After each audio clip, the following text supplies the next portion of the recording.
I'm Evelyn, 27 years old, living in a small suburban town near Portland. People often say passion must go hand in hand with reality, but for me, passion is what pulled me out of the suffocating reality of a family that never valued what I cherished. I've loved graphic design since I was a little girl, barely reaching the edge of the couch, watching my cousin glued to the sketchbook. I'd sit there, mesmerized, dreaming of creating my own worlds, only to hear my mother snap, "Stop wasting time on doodles, Evelyn. You'll never make a living out of that." But when I realized design wasn't just for fun, but also a gateway to endless opportunities, I knew I had to build something of my own.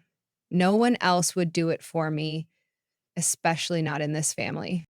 For 4 years, I juggled college and every odd job I could find. Mornings as a cafe barista on minimum wage, evenings freelancing logos and posters on an old laptop, slower than a flat tire bike. Every birthday, every holiday, when others wished for new clothes or fancy trips, I wished for gift cards or cash. Every single dollar was saved for a dream that only I took seriously.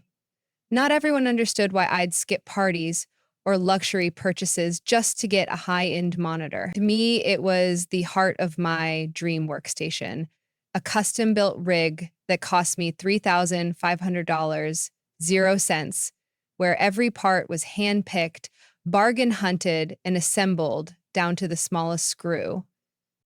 I'm not the type to brag, but seeing my work come alive on screen, hearing the quiet hum of the cooling fans after a finished project, I knew this was the result of sweat, persistence, and countless sleepless nights. Thanks to that workstation, my freelance gigs took off. From small jobs paying 300 bucks, I started landing recurring clients, working on branding designs for local brands. I never dreamed of getting rich overnight, but at least I earned enough to support myself without begging anyone for help. That workstation wasn't just a possession, it was my foundation, proof that I didn't need to sacrifice my dreams to please those who called me delusional. My father once sneered, "You're throwing away your life on that machine, Evelyn. Why can't you be practical like Isabel?" His words cut, but I kept building, determined to prove him wrong. In a family where every gaze, every expectation was poured onto my younger sister Isabel, the golden child, quietly building my own path was the only way I could affirm my worth. Isabel is 4 years younger, but the gap between us feels like an abyss. While I worked tirelessly to support myself, Isabel lived like an uncrowned princess, always having red carpets rolled out beneath her feet. I lost count of how many times my parents used the excuse, "Isabel needs more," to take away what was meant for me. When I wanted to take an advanced animation course, Mom shook her head. "Isabel's about to enter art school, and that's expensive. You'll have to wait till next year." "Why do you always need so much, Evelyn?" she added sharply. "Can't you see Isabel's on the verge of something big?" The following year, it was, "Isabel needs funds for an internship in San Francisco, so we'll postpone your plans," again. And so my dreams were indefinitely delayed, while Isabel's were nurtured like a prized bonsai tree. I don't hate Isabel, but I hate how my parents turned favoritism into an unspoken household rule. Dad would always say, "You're the older sister. You should know how to give in." Give in. A word that sounds noble, but in our house, it meant abandoning anything I wanted as long as Isabel was happy. I vividly remember my 23rd birthday. I wasn't hoping for extravagant gifts, just a simple family dinner at my favorite burger joint from high school. But that very day, Isabel accidentally booked a salon session at the same time, and my parents immediately canceled dinner. It wouldn't be meaningful without Isabel. I pleaded, "Can we just reschedule her appointment? It's my birthday." Mom's eyes narrowed. "Don't be so selfish, Evelyn. Isabel's got a big event coming up. You'll have other birthdays." I smiled, congratulated her, and that night quietly bought myself a small cake to enjoy alone with an old movie. It happened so often that I stopped being surprised. Yet, deep down, a small part of me always wished that just once, my parents would truly see me, not just Isabel's shadow. Recently, Isabel started an internship program in San Diego. My parents emptied their savings to rent her an apartment that matches her style near downtown. When Mom proudly described the French velvet couch and oak dining table they'd furnished for her, I simply pressed my lips together. The desk in my room was so old that every time I typed hard, the drawer would slide open on its own. One evening, as I wrapped up a client's branding project, Mom knocked on my door. Her eyes showed a flicker of hesitation, but her voice carried the same practiced calmness. Evelyn, Isabel asked me to talk to you. Can you let her borrow your workstation for a while? She needs it urgently for video editing in San Diego, but her own machine isn't powerful enough. I froze, my fingers hovering above the keyboard. Are you talking about the workstation I spent 4 years saving up for? Well, you still have your laptop, right? Your sister really needs it. You're just doing small design stuff, so the laptop should be fine for now. Mom spoke so casually as if it was no big deal. I tried to stay calm, though my heart pounded in my chest. Do you even realize how heavy design software runs on my laptop? That workstation is how I make a living, not some decorative item, Evelyn. Mom sighed. Isabel has more opportunities. She's building her future while you're still living here freelancing. You should be flexible. Know how to sacrifice for the family. Sacrifice? I shot back, my voice trembling. I've been sacrificing my whole life for Isabel. When do I get to keep something for myself?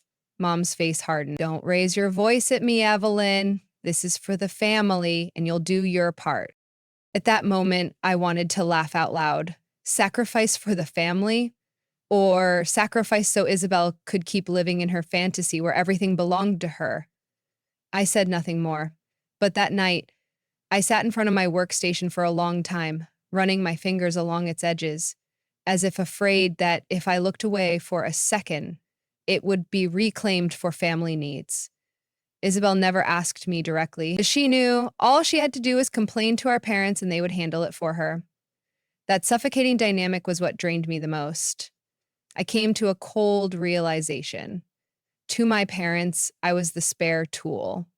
When needed, they'd take whatever I valued, as long as Isabel got what she wanted. And this time, I knew it wouldn't stop at a simple, can she borrow it? That Sunday afternoon felt like any other. I had just finished the final design for a regular client. Relieved at the thought of relaxing a bit that evening, I planned to power up my workstation for a few design tutorials with friends, a well-earned reward after a tiring work week.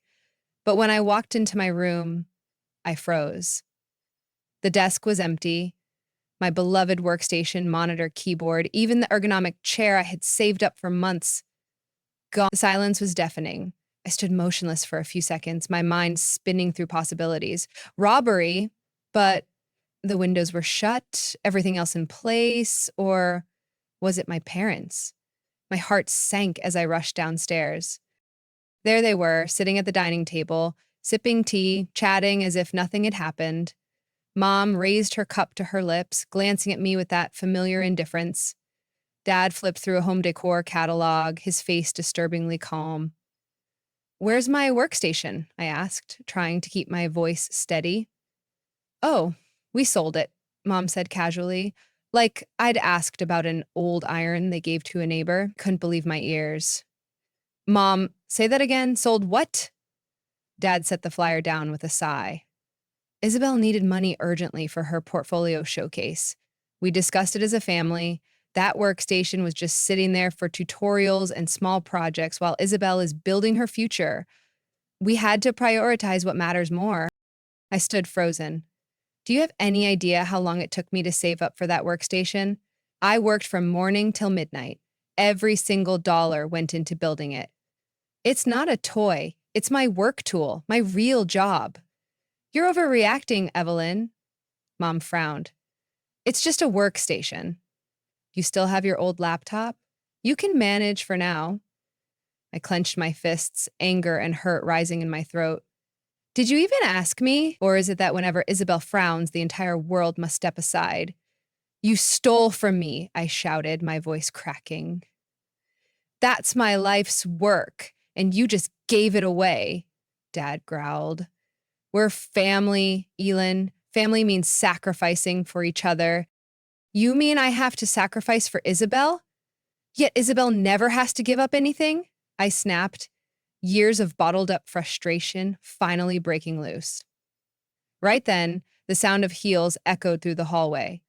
Isabel strolled in, holding a brand new gown, happily showing it off online, claiming she'd be the star of the showcase night. Oh, you're back. Isabel glanced at me, her smug smile unhidden. Thanks, by the way. Mom said your workstation sold for more than expected. What a lucky break, right? I stared at her. Lucky? You're standing on my hard work and dare to call it lucky? She shrugged, her tone flat. Come on, Evelyn, it's just a workstation. You're so good at what you do, you'll build another one soon enough. I can't afford to miss this opportunity.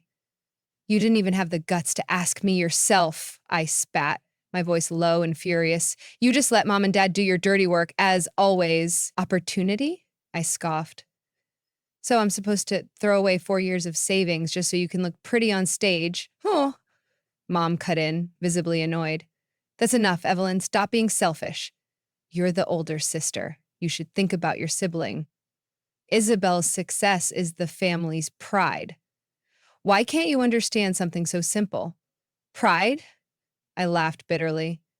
You're proud of stealing from your own daughter to prop up Isabel's ego? I looked at the three of them, feeling an overwhelming sense of detachment. At that moment, I realized one thing. In my parents' eyes, my value was whatever they could cash in when Isabel needed something. No apology, no remorse. Isabel casually turned away, still chattering about makeup plans for the upcoming event. My parents resumed their tea as if our confrontation had never happened. I stood there, frozen, in the house I once called home, but inside only one thought remained. This won't end quietly. That entire night's sleep eluded me. The anger simmered beneath the surface, but what kept me awake was the chilling clarity. I could no longer wait for decency from people who had grown comfortable trampling over my efforts. If I stayed silent this time, they'd do it again and again, always wrapping it in the polished excuse of family. No, not anymore. I got out of bed, powered up my aging laptop. It took nearly 30 seconds to boot, the dim screen almost mocking me, but I didn't care. That night, I opened every old folder, digging out receipts for every component, every photo of the build process I'd poured months into. I even kept transaction records from freelance gigs, the projects that paid for my monitor, processor, every single cooling fan, all of it. Undeniable proof. By 2 o'clock, I'd eamed with every document printed and laid out before me. I exhaled slowly. This was no longer about reclaiming a machine. This was about reclaiming respect and my right to live on my own terms. The next morning, I waited until the family gathered for breakfast. Dad with his newspaper, Mom scrolling through her phone, Isabel primping before a mirror. None of them spared me a glance, but this time I refused to be invisible. I want to talk. Those 5 words cut through the air, silencing the room instantly. Dad looked up first, irritation clear on his face. Still on about that workstation. Evelyn, how long do you plan to make a scene? I placed the stack of papers on the table, deliberately, firmly. This isn't about making a scene, Dad. This is about fairness and legality. Mom's forced smile faltered. Evelyn, are you seriously turning this into a big deal? You're family. Family doesn't nitpick like outsiders. Family, I said, my voice steady but sharp. You call it family when you sell my property without even a word to me? Outsiders. I let out a sharp laugh. Yet you sold my personal property like it was an old chair. Just because Isabel wanted to shine at some showcase, no permission, no discussion. So tell me, who's really treating me like an outsider here? Dad growled again. You live under this roof. Everything here belongs to the family. I lifted my head, locking eyes with him. Wrong. These are invoices showing I paid for every part from my own account. This is proof of my freelance income, the money I earned through that workstation. And this, I pushed the final document toward him, is a copy of the transaction where you sold my workstation to a stranger for $1,500, 0 cents. Isabel flicked her hand dismissively, her tone dripping with sarcasm. You're making such a fuss over a few bucks. It's pathetic. I turned to her, meeting her gaze. It's not about a few bucks, Isabel. It's about hard work, about the value of labor. But you wouldn't understand that since you've lived your whole life off other people's sacrifices and had the nerve to call it privilege. Oh, please, she snapped, rolling her eyes. You act like you're the only one who works hard. Get over yourself, Evelyn. Dad slammed his hand on the table, making the teacup tremble. Enough. What do you want? Speak clearly. I didn't blink. Very simple. You will return to me $1,500, 0 cents in cash by the end of this week. If not, I'll proceed with filing a claim for misappropriation of personal property. And if you want to go to court, I have all the evidence. Mom's face turned pale as she glanced at Dad, clearly flustered. Emma, do you really want to sue your own parents? I gave a cold smile. I want you to look me in the eye and understand that I'm no longer the child you can bully. I don't live for anyone's false pride. Isabel crossed her arms, her tone dripping with disdain. You're tearing this family apart, Evelyn. I answered with a calm smile. No, Isabel. This family has been broken for a long time. I'm just making sure I don't get dragged down with it. The kitchen fell into a heavy silence. I knew they weren't used to being cornered. They were used to giving orders, used to me quietly accepting. But not this time. Mom broke the silence, her voice shaking with feigned hurt. How could you do this to us, Evelyn? After everything we've done for you? I met her gaze. Everything? You mean using me to fund Isabel's dreams? That's not love, Mom. That's exploitation.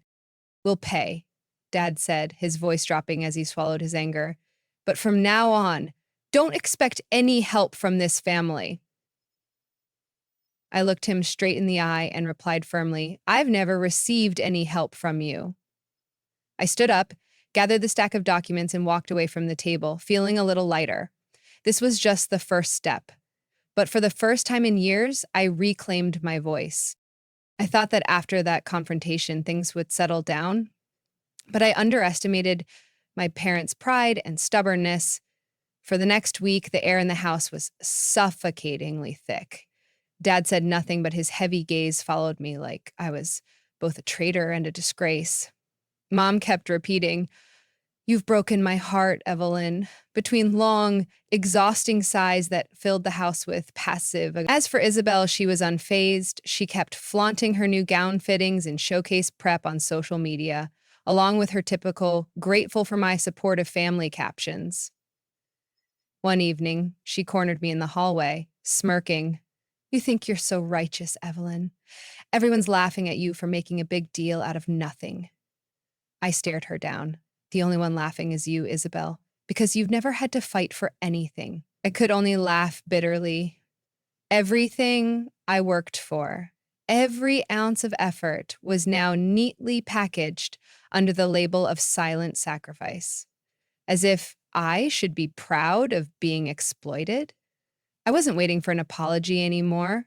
What I wanted now is simply to reclaim what was rightfully mine.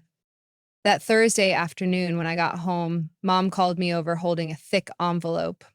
Dad sat at the table, his face like stone. This is your money, Mom said flatly. Exactly $1,500, 0 cents. We're giving it back to you as you demanded. I stared at the envelope, not reaching for it immediately. I wanted to engrave this moment in my memory. The first time my parents were forced to pay the price for their contempt toward me. Take it and be done with this nonsense, Dad muttered, his voice laced with resentment. You've humiliated us enough. I didn't flinch. Humiliated? You humiliated yourselves when you chose Isabel over fairness. Thank you, I said, keeping my tone steady. You should know, Dad added. Everything in this house belongs to us, from these walls to that table. If you want something to be yours, you'll have to build it yourself. I nodded. That's exactly what I'm doing, Dad. With the envelope in hand, I turned and walked away, leaving behind their angry, helpless stares. Maybe in that fleeting moment, they realized I was no longer the easily bullied Evelyn they knew. That very evening, I reached out to the person who had bought my workstation. Fortunately, he was a decent man, or at least fair. I've kept the machine in perfect condition, he said over the phone. Honestly, when I got it for that price, I figured something was off. Now that I know, I get it. You want it back, right? For exactly $1,500, 0 cents, I replied firmly. All right. I don't intend to profit from someone else's misfortune. We arranged to meet at a small cafe downtown. When I placed the cash on the table, he slid my familiar workstation tower back to me, carefully packed in its old box. As my hand touched the cold metal casing, it felt like I was reclaiming a piece of my dignity. Not because of its monetary value, but because it symbolized the persistence and effort that had been so carelessly trampled. On the way home, I smiled quietly to myself. That workstation was more than just a work tool. It was my answer to my parents. I am not a disposable sacrifice for Isabel's sake. When I had brought the workstation back, my parents saw it, but neither said a word. Isabel passed by with a disdainful glance, muttering, "You really know how to put on a show." At least I'm not pretending to be something I'm not, I retorted, my voice calm but cutting. I just smirked, not bothering to reply. That night, I powered up the machine. The hum of the cooling fans was as smooth as if nothing had ever happened. The screen lit up, familiar applications loading one by one, as if welcoming me back to myself. But I knew this story wasn't over. My family wouldn't change just because they returned the money once. And for the first time, I began seriously considering walking away for good. Getting my workstation back, I thought my heart would feel lighter. But the suffocating air in this house never really left. Every scrutinizing glance from Mom, every cold sigh from Dad, and every time Isabel deliberately ignored me felt like tiny knives, quiet but cutting deep. I realized it wasn't the workstation I needed to reclaim. It was my space to live, my right to breathe in an environment that respected my worth. That night, I opened my laptop and typed studio apartments for rent in Portland. I wasn't rich, I didn't have extra savings, but I still had my skills, my work ethic, and most importantly, my self-respect. I'd rather live in a cramped room of my own than survive in a house that treated me as a backup sacrifice. After nearly 4 hours of scrolling through countless listings, I stopped at a small studio on Cedar Street, barely 25 square meters, white walls, old wooden floors, but clean. And most importantly, the rent was within what I could manage from my freelance work. I called the landlord that very night. Her name was Margaret, a widow in her 70s with a warm yet firm voice. "This place is small, young lady. No balcony either," she said with a hint of sympathy. "I don't need a balcony, ma'am. I just need a place to start over." "You sound like you're running from something," she said softly. "Not running," I replied. "I'm choosing to live." She paused for a few seconds, then agreed to meet me the next morning. Right after the call, I reopened my client list, sending out emails for collaborations, updating my portfolio on freelance platforms, even posting job offers in design community groups. I wasn't waiting for miracles. Freedom comes at a price, and I had to pay it myself. At the same time, I scheduled a comeback for my portfolio showcase. Showcasing had always been a joy, a way to connect with people who genuinely appreciated me. Now, it was also a potential income source to cover upcoming expenses. In the following days, I began planning my move quietly, without drama, just small trips, a little at a time. I packed my belongings into backpacks, Old cardboard boxes, pretending to be reorganizing my room to avoid mom's prying eyes. Each night after the house had fallen asleep, I quietly moved boxes to my best friend Sophia's place, someone who had always stood by me. Are you sure about this, Evelyn? Handling everything alone won't be easy, Sophia asked as I carried another box into her living room. I know, but I'd rather be tired from living true to myself than comfortable in a guilted cage. Your family's going to lose it when they find out, Sophia warned, her voice low. Let them, I said firmly. I'm done living for their approval. Sophia said no more, simply helping me clear space. During the day, I buried myself in design work. At night, I showcased. Even if my viewership was still small, it was enough to feel their support. For the first time in a long while, I felt like I was walking my own path. Difficult, but honest and mine. As for my family, nothing changed. Mom started noticing empty spaces on shelves, missing items from my room, but she never asked. Dad quietly flipped through his newspaper, acting as if I no longer existed. Isabel occasionally threw me mocking glances, but I no longer cared. My silence was no longer submission. It was a declaration that their opinions held no weight over me. That weekend, I signed the lease. Holding the keys in my hand felt like cutting an invisible chain that had bound me for years. The apartment was small, but every corner, every window was mine. No one else had the right to decide for me anymore. The night before moving out, I left a small note on the dining table. Thank you for teaching me the value of myself. I won't trouble this family any longer. I didn't expect them to stop me or feel regret. Silence would be their answer. When I left that house, no one saw me to the door, but as I closed the door behind me, I heard Isabel's voice through the window, cold and mocking. Good riddance, Evelyn. You'll be back when you fail. I didn't turn around.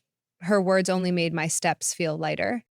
Not long after, I thought I had escaped their orbit, but people like my mother and Isabel don't accept losing control easily. They didn't lash out openly. Instead, their attacks were more subtle, more insidious. I realized this when one day my email kept alerting me of failed login attempts.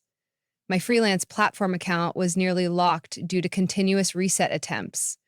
Luckily, I noticed in time and enabled two-factor authentication. At first, I thought it was a random hacker, but when I traced the unfamiliar IP address back to my old neighborhood, everything became disturbingly clear. My family couldn't stand the fact that I left without their permission. To them, my silence was a public insult, and this was their way of retaliating. Silent sabotage, hoping I'd crawl back to beg for forgiveness. I found a taunting email from Isabel later that day. Think you're free, Evelyn? You can't outrun family. We'll always be part of you. I didn't confront them. That's what they wanted, for me to lose my temper. I wouldn't give them that privilege. Instead, I worked harder. My design projects gained momentum. A small company in Eugene even offered a long-term collaboration. My showcase channel, though still modest, was steadily growing. These people didn't care whose daughter I was. They cared about what I could do. One afternoon, while shopping at the supermarket, I happened to run into Mrs. Thompson, one of my mother's former coworkers. She recognized me from afar and called out warmly, Evelyn, how have you been? I heard you've moved out on your own. Your mother keeps complaining at work. I smiled politely, but Mrs. Thompson wasn't the type to stop there. You know, your parents are really stressed these days. They're scrambling to manage everything because of Isabel. That showcase drained a ton of money from them. Someone said they even mortgaged the land out in the suburbs. My heart skipped a beat. That piece of land was supposed to be my father's retirement safety net. I always thought if things got tough, our family would still have that fallback.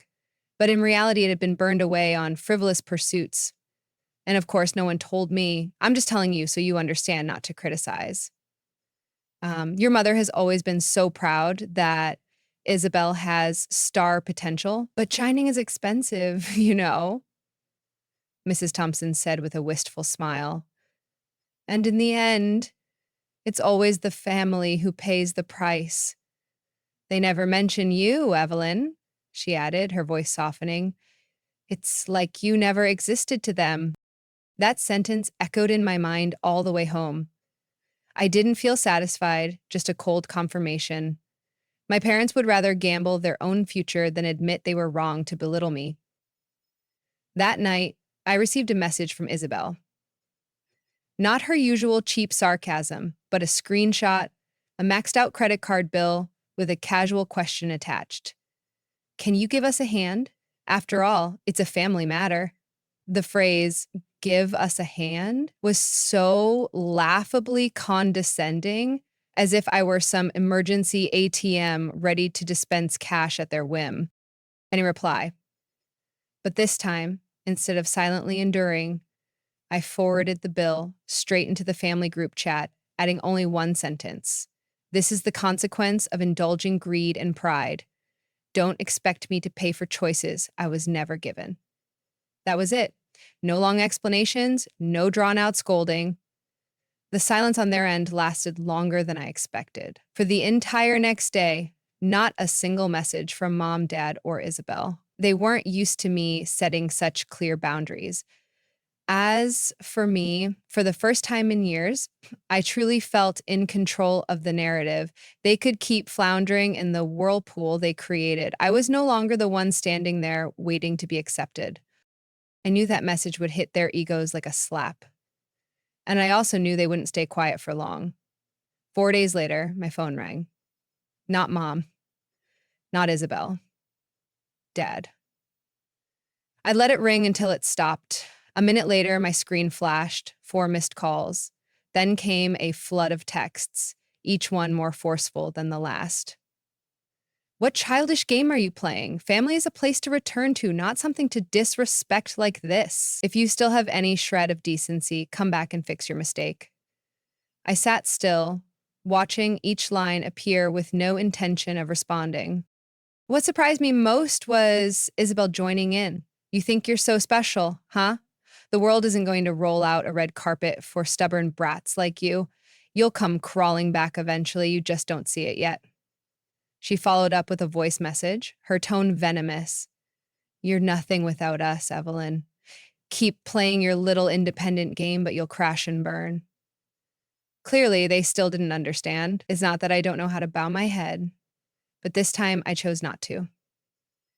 That evening, as the messages kept pouring in, I decided to do what I should have done long ago. I typed a single message sent to the family group chat. I'm not coming back. I've spent years trying to be respected, trying to be heard, but all I ever got in return was being trampled and manipulated. Family isn't supposed to measure love by blind sacrifice for one person. If you want to cling to the image of a good daughter, that Evelyn no longer exists. Stop contacting me. This is my final request. I hit send and waited. Not long after, my phone vibrated. A message from Mom. You're destroying this family, Evelyn. One day, when you fail out there, you'll realize only family accepts you. But when that time comes, don't expect this house to welcome you back. She added a photo of us from years ago, captioned, You used to be part of this family. What happened to you? I read every word, feeling like I was listening to the same tired song they'd been singing for years. Only this time, it didn't sting. I felt relieved, so light that even I was surprised.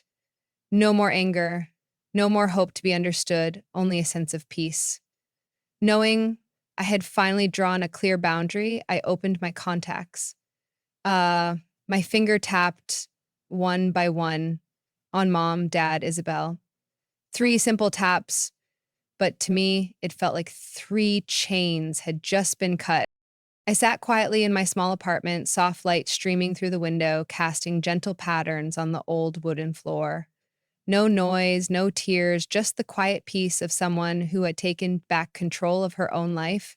That evening, I turned on my workstation, getting ready for my usual showcase, but Instead of jumping straight into designing, I took a few minutes to talk to my viewers about the decision I had made today. No long-winded explanations, no complaints, just the story of someone learning to cut off toxic control disguised as family.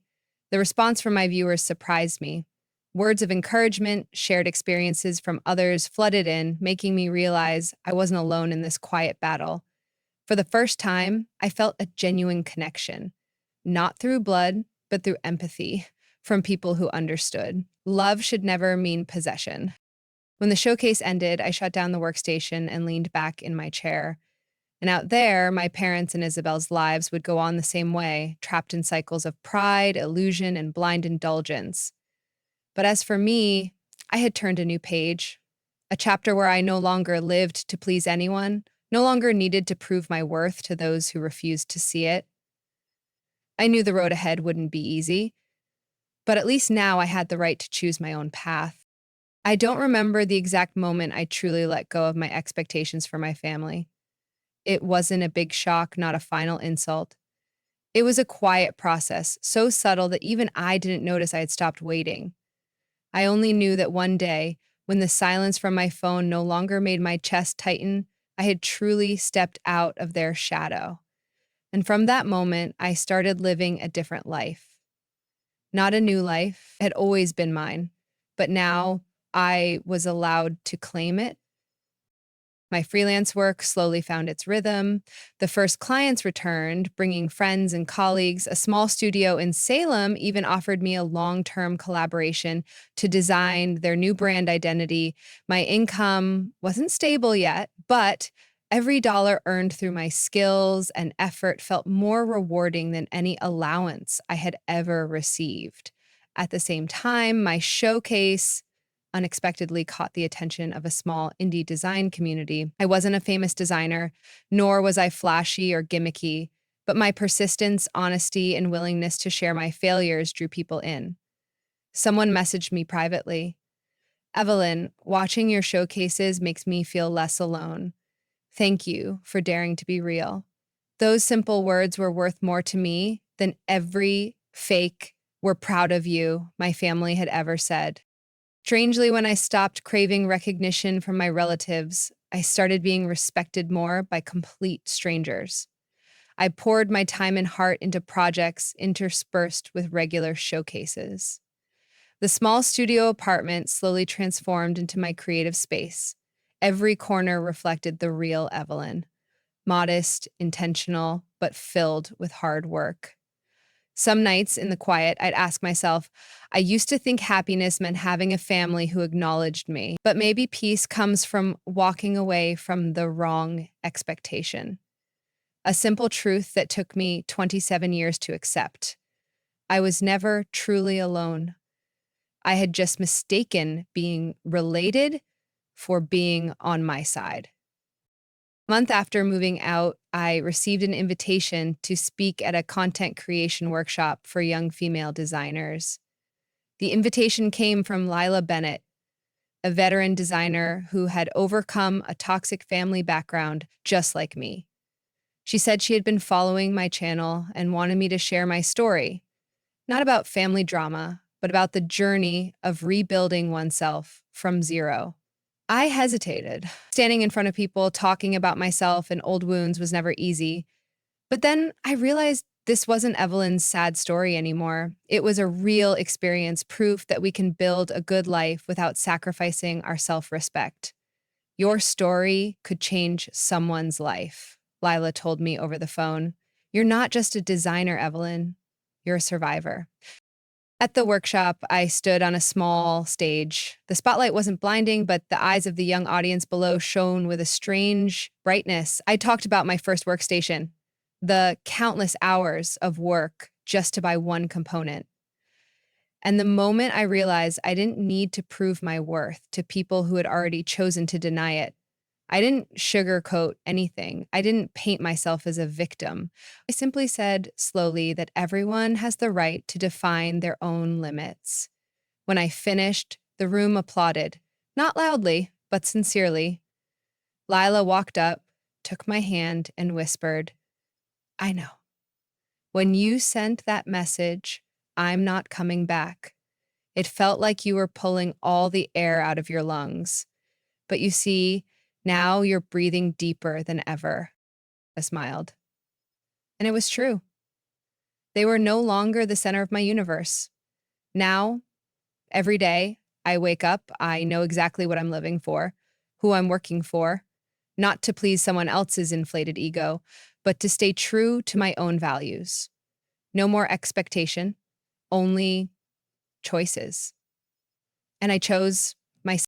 That spring, I stopped counting the calls from my family. I no longer dreamed of a day when mom would apologize or dad would finally see me as an adult. Isabel stayed the same, glamorous on social media, flaunting things I knew were bought on mounting debts. But the difference was this time I felt nothing. No jealousy, no frustration, simply not my concern. I wasn't wildly successful by their standards. I wasn't rich, not famous, but I had a small, cozy apartment, a job that allowed me to live decently, and a small community that genuinely appreciated what I created. I even planted a few herb pots by my window, a luxury I once thought I didn't have time for. Every morning, I'd brew a cup of coffee, start my work, and by evening, chat with a few friends in the industry.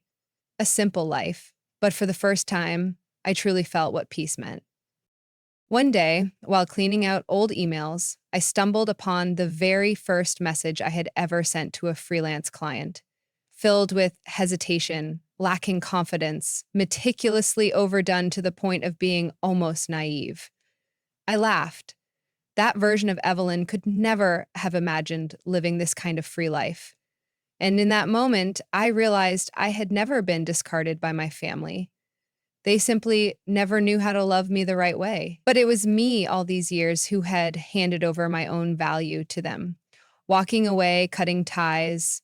It wasn't rebellion, it was the first act of learning to protect myself. That's all. No hatred, no need for forgiveness, just everyone has their own way of living. That afternoon, I sat in my sunlit room and opened an unannounced showcase. No script, no elaborate prep. I just wanted to turn on the camera and share with the people who had quietly walked this journey with me. I talked about the first time I dared to say no, about the feeling of putting an end to false expectations, and about the journey of learning to respect myself.